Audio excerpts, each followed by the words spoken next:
Hi, everybody. How are you? Well, the holidays are over, and um, how could we think about what we went through that makes any sense? I mean, we were not able to be in shuls, synagogues. We were most of the time outside praying. Our sukkah did not have hardly had any guests. How could we make any sense out of it? What is going on? So it got me thinking. That really any of the mitzvahs, the good deed that we done, like praying in the street, um, hardly have anybody at our sukkah for the holidays, doing mitzvahs that never been done before. What's happening in the heavens with all these mitzvahs that never been done before ever? And then I realized something. That is really powerful, and I'd like to share with you. When I was young, I was a soldier in the army in Israel, and back then there was no cell phone.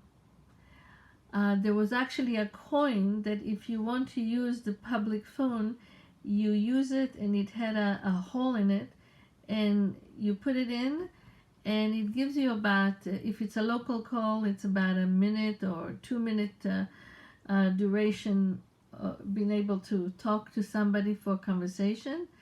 And if it's for out of town, it's hardly any time, like maybe a quarter of a minute or half a minute. But I used to go to that payphone when I was in the army.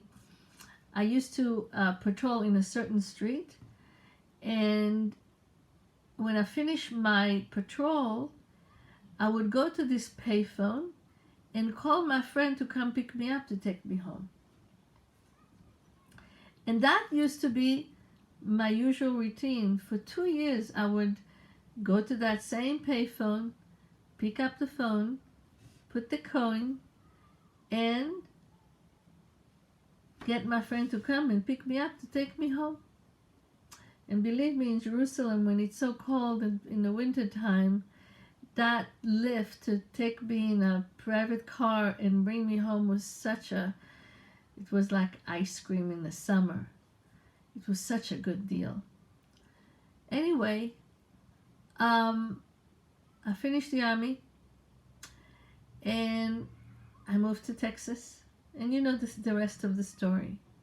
But oddly enough, after every time that I come to Israel and I'll pass that same street, that same phone booth, my hands will reach to go and call my friend. But oddly, it was, those days are past. I no longer need a lift to take me home. But what was it, that energy that pulled me to go and grab the phone and call?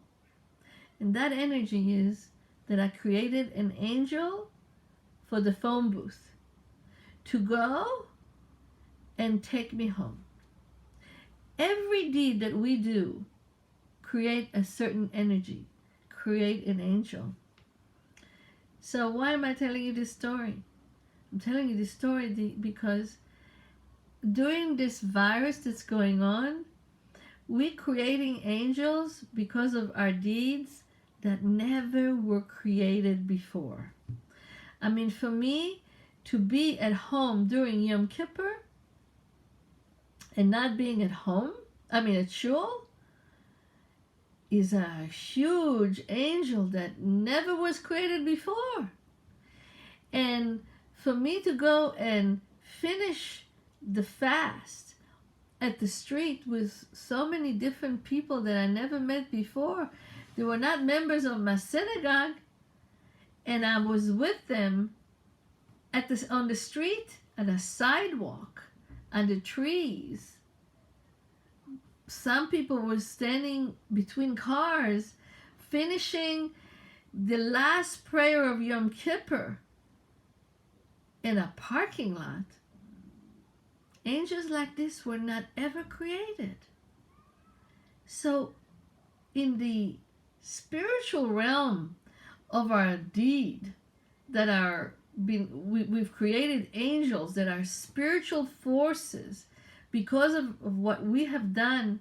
Can you imagine what's going on over there? Can you imagine what kind of army of angels that never were created before are gathering together and bringing this energy perfectly new to this world? So with this message, I'd like to challenge you and ask you, please, to see what kind of new angel can you bring to the heavens above, that because of your new deed, it's being created.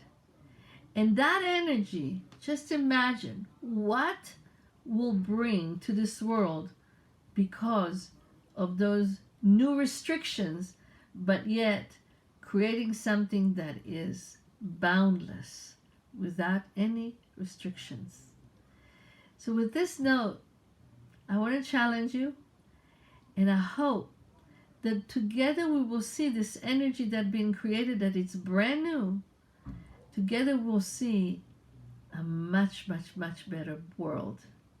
And with this, I bless you that the one who created the peace in heaven will bring peace on earth.